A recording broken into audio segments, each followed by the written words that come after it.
Welcome back, YouTubers. What do we have here? What we have is the Beretta A300 Ultima Patrol in multicam. So I'm going to go through, I just got this. I'm going to go through some of the things that I experienced with this shotgun. You're going to hear a lot of the things that all the other YouTubers are saying, but you're going to hear some other things too, because based on my experience, it was just kind of a wild ride.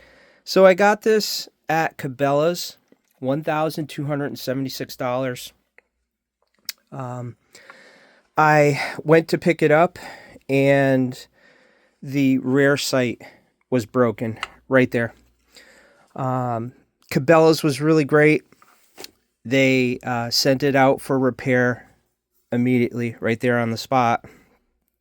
And I waited 3 weeks. And I got a call from Cabela's, and I got it back. And I got to tell you, Beretta, they restored my faith. So what they did was, and I'll try to show a picture of the old rear sights. So they replaced the rear sight, which I believe this is the rear sight that comes on the Beretta 1301, if I'm not mistaken. It does have a plastic housing right here on the outside, but the middle portion of it is metal. It has 2 white dots next to the ghost ring, and it does allow for windage and elevation as far as adjustments go, which is fantastic. Because I was really bent out of shape over this, and I couldn't believe it. So the fact that they replaced these sights with not the factory sights that came with it, but this improved version is great. And it didn't cost me a dime. One of the other things I noticed was they also changed this piece right here.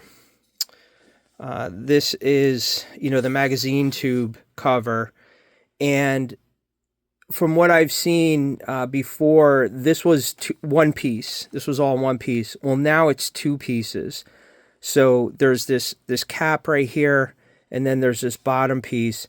And then it looks like they put grooves in the actual tube, probably to prevent the barrel clamp from sliding, which is what I heard was happening on a lot of these early models.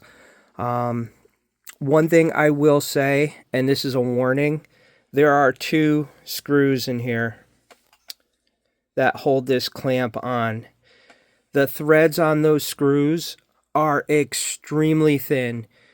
I looked up the manual. The manual says to tighten it up to 3 inch-pounds. My tool doesn't even have a 3 inch-pound. It starts, I think, at 5 or no, it starts at 10.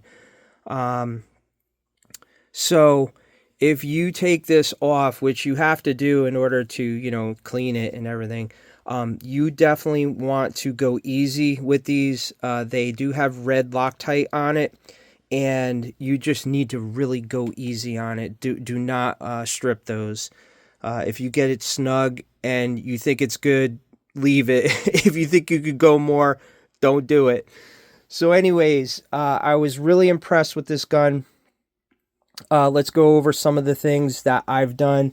So starting with the strap, I went with the Vickers multicam strap. I did change the charging handle. This is the G&G charging handle that you see here. Let me flip it around. Okay, and it is, all right, hold on. For the light, I went with the Olight Odin Mini. It does come with a tail switch, but there's really no place to mount it. This tail button is just fine because, when you're grabbing the shotgun like this, you got your button right here, really, really easy to just turn it on. And it's pretty small, pretty lightweight, and it does a good job of giving you a sufficient amount of light. So it works for me. I also have the S-TAC shotgun card. Now, I really like this one. I think it matches the finish really well. I did order a second one of these, and it looks totally different. So this is the best one out of the two. These things were, going for like $10, but they got really popular for probably because people were, talking about them online. Now they're up to $20 each. So, they're pretty cool. You just, rip them off, you slap a new one on. You could store these in like a magazine pouch if you have it on you when you're at the range. So they're really nice. The big thing about shotguns is capacity. So this is 7+1. You go through those pretty quick, and then you need to reload. So these are very good to have. Let's see, what else? So, some of the complaints that were online were about the, the strap connector on the bottom. I haven't had a problem with it. I put the strap on immediately. I didn't need to adjust it. Some folks said that the strap wouldn't go on, the QD clip, but mine was fine. I didn't have to make any adjustments. It is on the bottom. Some people drill a hole and they put them on the side. I'm okay with this. I mean, it should work. It's a good sling. It should work. I did mount the sling mount. This is a Magpul sling mount. I mounted it on the bottom here.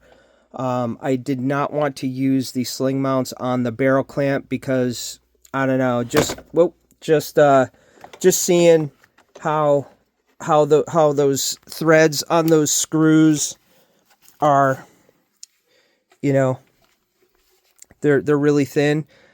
I really didn't want to mount anything on there to attach to because I just didn't feel confident in it. And yeah, that's just it. One thing I will say though, this handguard has really aggressive texture here, which is fantastic. I love that. But this is polymer, and you need to be careful when you're mounting things using the M-LOK system that we have here. So maybe it's just me. I am not that great at the M-LOK system. I know there's a way. I see people online, they just somehow are able to mount those things like with no problem whatsoever. But for some reason, I'll get one, hooked in, and then the other one is off. It'll like line itself up in the hole here, and you can't, in some cases you can't see behind what you're mounting it to, which is the case with this. So I can't really show you here, but you cannot see what's mounted on the other side. You can't see the M-LOK screws. You have to pretty much take the handguard off and then shine a light in there in order for you to see it, just because of the way this is designed. So what I found out is one of the M-LOKs had missed the mark, and it actually cut into the polymer. It did damage it a little bit, but not so bad where it was, cracked or was unusable. So my recommendation is, if you're going to be mounting anything on this particular handguard right here, you might want to take it off. It's not that hard to do. And then, get it mounted properly so you don't run into the issue that I had. I was able to mount the sling connector here pretty easily. That one you could see because you could look in the front here and shine a light and you can actually see it. And I was able to actually get this mounted okay. It was this one that gave me a problem, and there were a couple, in the past I've mounted other things, and I had some difficulty with it. But overall, this is a great shotgun. It's really lightweight. Of course, it's a little bit heavier now that I got the I got the shotgun card. I got the light on. But not terrible. Comparing it to my 590 A1, this thing's super lightweight, very short length of pull. I think we have, it says 13 inches, but I measured 11 from here to here. Might be because of the pad that I have on the back. It does come with other pads that you can put on. There is one other thing that I forgot to mention. I did change the follower. Let me get a light. So I went with this follower right here that you can see. That is the G&G follower that they make for this particular firearm, and it's red in color. Really easy to put in, but you do, again, have to be careful. There's a lot of plastic on this thing. So when you take the barrel clamp off and then you unscrew this part right here, you will see the tube for your shotgun shells. And on the end of that tube is a plastic insert piece that holds the spring in place. That piece is plastic, and you have to depress. There's a hole right here. You have to depress this little plastic tab that attaches to the cap in order for you to pull it out. And, you know, we're talking about a plastic piece here. You don't want to get a screwdriver, a flathead screwdriver, and just ram it in there. So I was using, you know, a piece of wood. I was using plastic. I was using all kinds of things. I was using the end of a pliers. Anything I could get my hands on that would not, you know, damage the plastic. It would give me enough pressure on it to depress it so I can get this piece out. But with a little bit of manipulating, I was able to get it out. You take the spring out, and then the follower just slides right down the tube. You basically slide the other follower right in and just reassemble accordingly, and you're back in business. So here we are, finally. After all this, I don't want to drop it on the ground on camera here. Jesus, I got to make some more room on my bench. But this is a fantastic looking gun. I see it is now out of stock at Cabela's, which kind of, you know, I jumped on this when I first saw it because I heard they were selling like hotcakes, and I really wanted to get one. My 590A1 is all black, which is really nice looking, but this thing looks really good. I did find some issues with the finish under the barrel here. It had some bubbling. So that was probably from the factory with their Cerakote finish. And one thing I want to mention about that too, the shotgun card. Let me flip it around again here for you. All right. So everyone said online, oh, it's great. It comes with the, all right, hold on, I'm going to rip this off. I want to do it without, okay, there we go. So here is the Velcro that comes with the shotgun. But does it?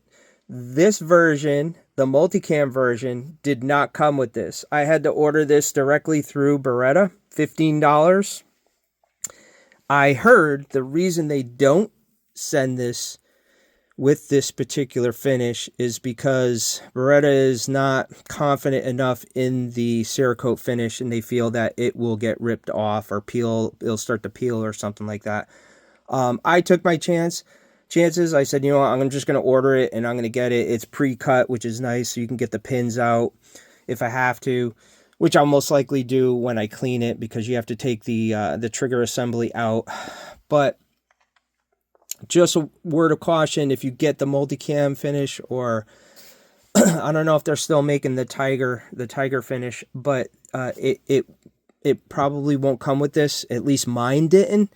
But that's how you would get it, is, you know, just basically order it from directly from Beretta's website. And then you could put your shotgun card on it, which is really nice to have. What else? I can't think of anything. Here it is. I'll give you some close-up shots. Polymer housing around the trigger, just to let you know. This is, you know, pretty thick polymer right here. The Picatinny rail on top is metal. Thank God.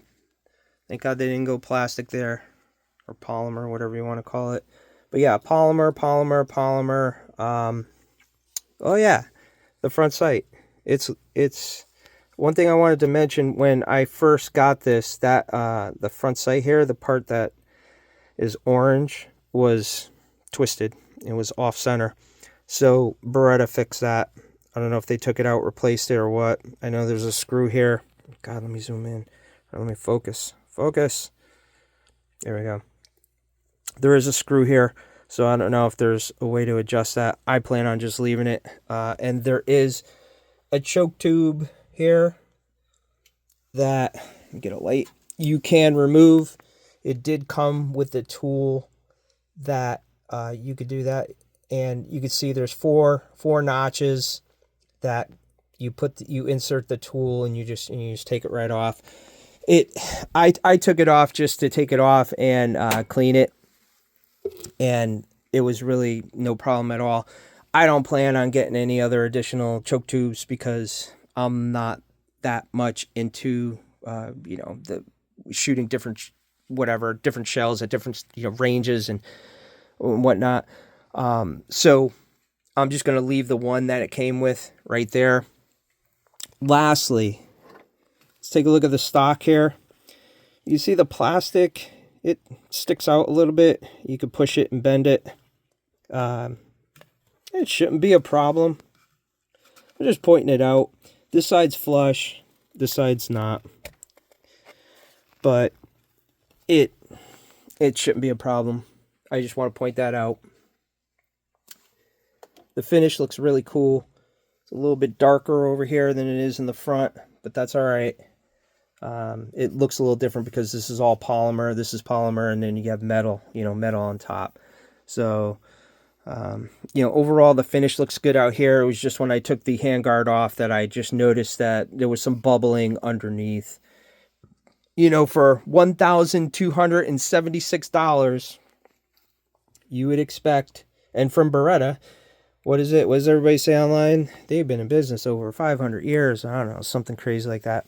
Hey, I expect this thing to be absolutely mint. No bubbles anywhere on the finish. And don't tell me that I can't put the Velcro on because you're worried about the finish coming off.